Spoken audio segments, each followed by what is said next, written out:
Hey there, I'm Reverend Dan. We are Soul Evolution Collaborative, a nonprofit based in universal spiritual principles, offering possibilities for navigating the evolution of life in an authentic and intentional way. And this is Truth Be Told 2.0, a weekly series that is changing the norms, bringing you inspiring and uplifting messages to look at life a little bit differently. And so today we are in video 2 of a series on love. Called What's Love Got to Do with It? Well, it turns out pretty much everything. Love is everywhere in everything we're doing. And it seems at times that the word love might be overused for some people. So we're kind of diving into that too. What really is love? How does it really show up? What are we actually talking about when we're talking about love? And so today is all about the expressions of love. How do we love? What does it look like to express love, to receive love, all the different ways? And that too, in and of itself, needs some description, needs some detailing. What does that really mean? What is an expression of love? So I think we're just going to jump right into it, get to some answers. Today, we're just going to have a little bit of dialogue about this, Reverend Ryan and myself, and we're just going to talk about the many expressions of love, like what really is that? So without any further ado, sit back, relax, and enjoy this episode of Truth Be Told 2.0.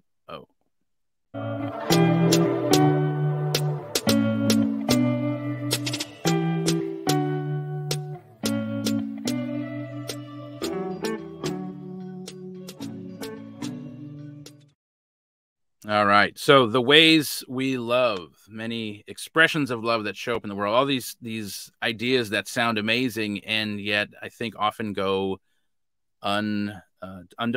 So what is it we're actually talking about today? Like, what is an expression of love? I think that's probably the best place to start. What does this mean? what are we actually talking about? Oh, so I get the easy question. Yeah. No pressure. What does it mean? Well, I'll go back to kind of how I see it that I talked about in our last video.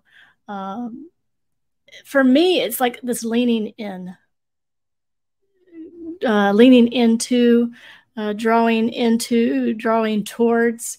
And that shows up in a lot of different ways. That's in being curious about something, being empathetic to an experience that someone's having, being empathetic to my own experience and what I'm having. It, for me, is like that thing that is the back of everything, that thing that is motivating, moving me in a direction of like connection, because that is the blueprint of who we are, is to be connected, to be interconnected, to be interdependent, to practice interbeing with one another. And we can't do that without this activity, without this movement. And for me, that's what love is. Love is like this movement, this activity of moving towards something for the purpose of connection, for the purpose of understanding. And that looks a lot of different ways. I mean, shows up in relationships by paying attention, by listening, by asking questions, by being curious. Not only about someone else or someone else's experience, but about our own experience as well. So it's like this. I know that's not a very conventional understanding, but for me, that's what it feels like. It feels like movement towards. If I could really kind of feel it in my body, for me, that's what it looks like. And that's how it's expressed. And that's how I also receive it too, when someone is moving towards me in this way of connection and understanding and support and all that good stuff. Yeah. No, I love that, because I think it adds a layer of like texture to it, right? I think when we talk about love, it can often be this like way out there, or ideas that seem way out there and just like very, I don't know, like floofy. Floofy. The floof. Yeah. But having that, it almost gives it like a visual to me too, right? Like leaning in, moving towards something, right? Not like shying away from it, but like embracing.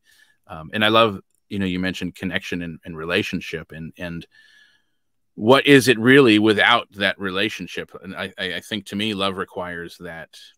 Any version of love requires relationship between, it has to bounce off something, right? Yeah. Right. Like even like self-love is me recognizing the version of me that I have in my head, yeah, or that I want to have in my head, or whatever, right? Like it's still me, and me and the version, me and the thoughts, me and my beliefs about me.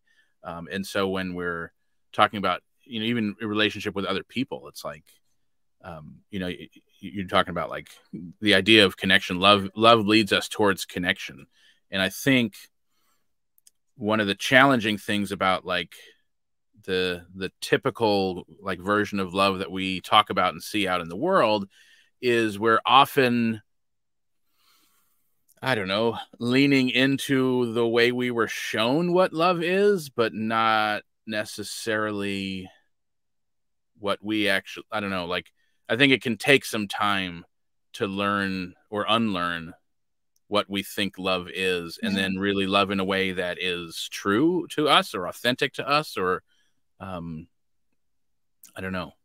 And I think it plays into this, like, I also assume often that everyone else should obviously love the same way I do. Like the way I was taught to love is the right way. And I don't know, whatever. Right. But like, we all have our own experience.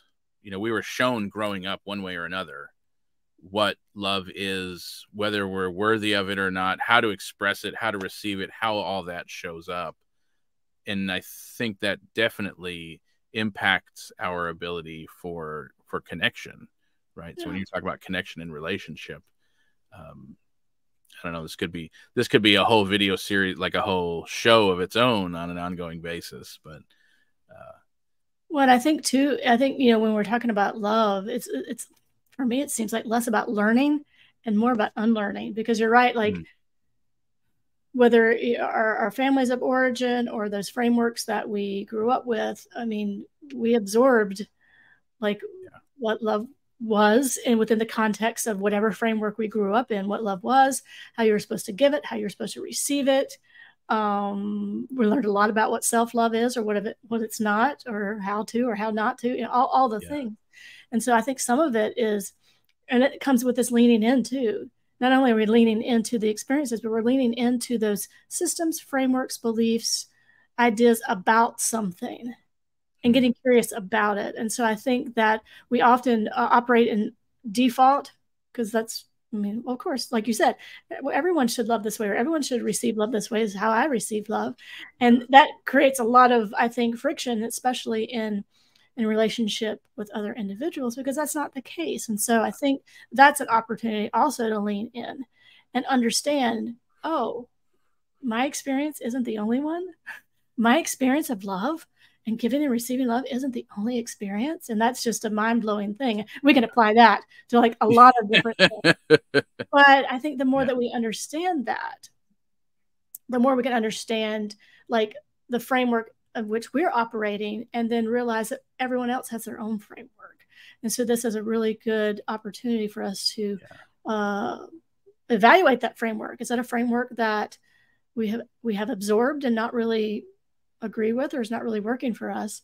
And then begin to create new frameworks. And we can only do that by getting curious, by leaning in, by asking those questions, not acting upon assumptions of what love should be or how love should be given and received. And so I think there's a lot of unlearning. It seems like a lot of life is unlearning. Yeah.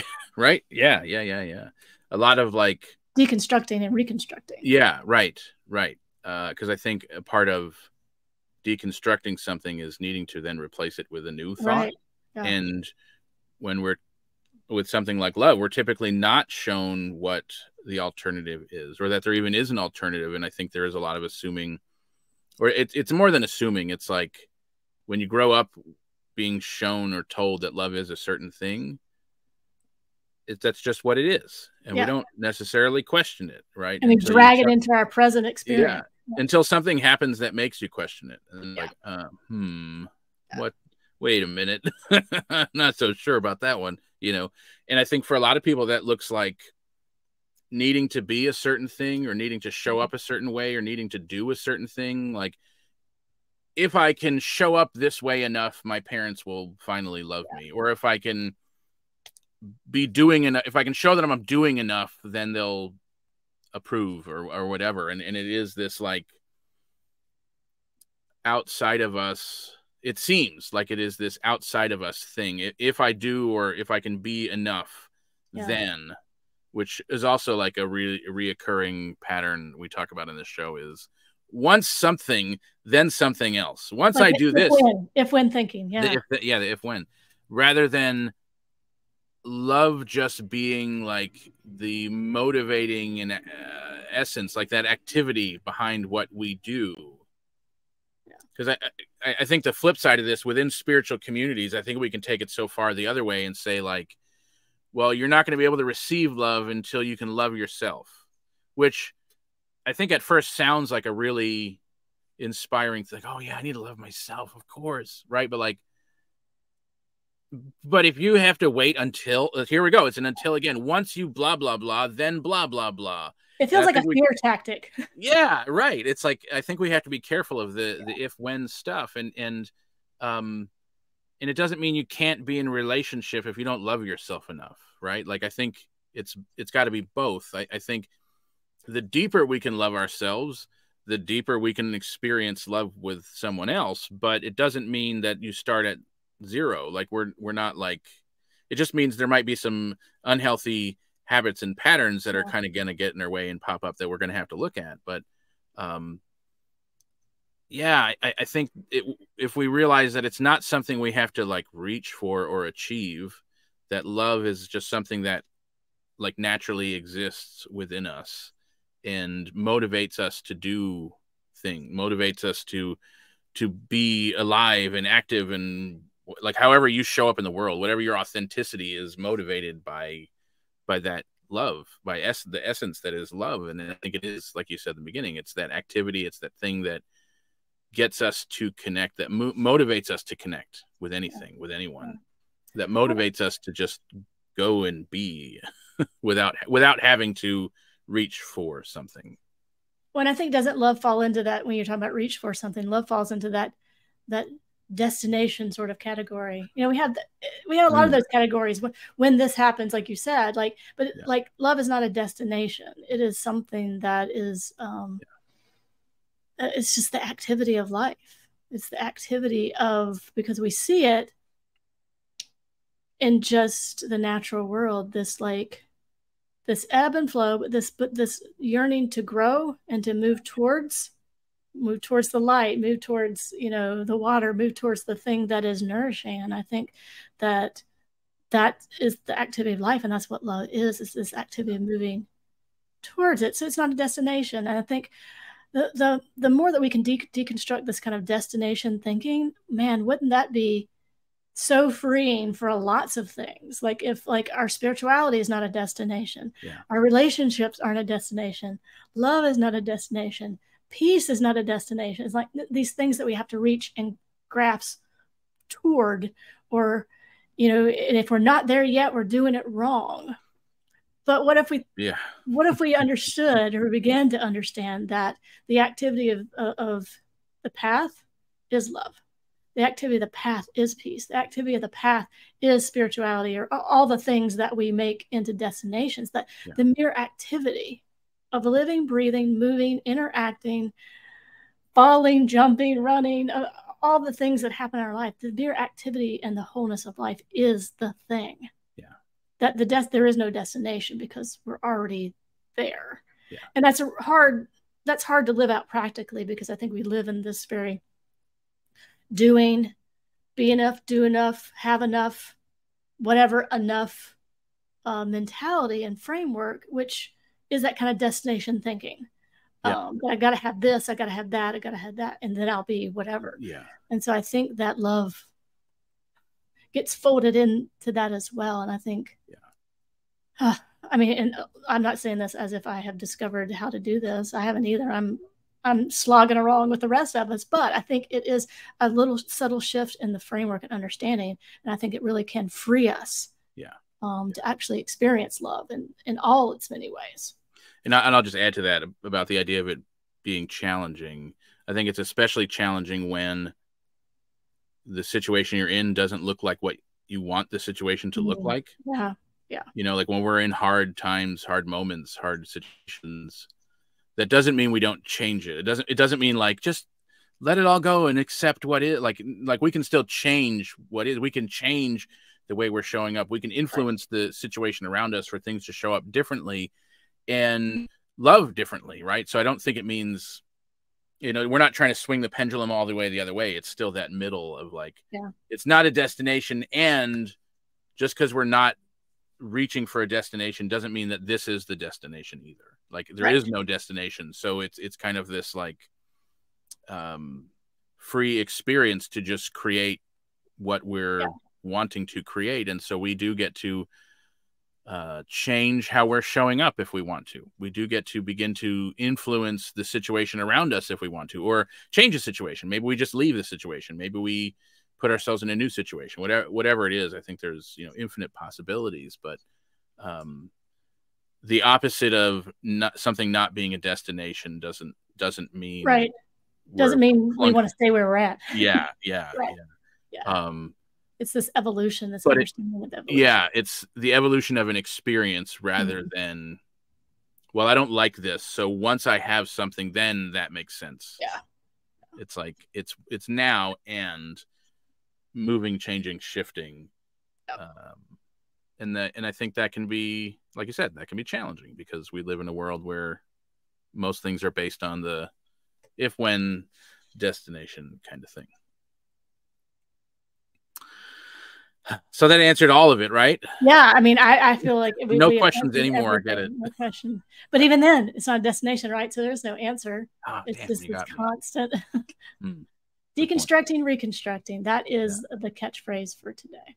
Deconstructing, reconstructing. Love it. I love it. So obviously not all the answers, but hopefully some of the answers that you may have been looking for around love and self-love and expressions of love, how we love out in the world. What does it mean? How did we get there? And what are we doing now? Because it is not a destination. So what does loving differently mean? What does changing our situation mean? What does it mean for you? So thank you for being here. Thank you for checking this out. We would love to see you subscribe, drop a comment, hit a like, and we would love to see you at many of the other things that Soul Evolution Collaborative is doing throughout the week. So you can check out soulevolutioncollaborative.org/events for all the things we got going on. There's something for everybody on the website. Lots of really good stuff. So go check it out. And if we don't see you before then, we'll see you here again next week for Truth Be Told 2.0.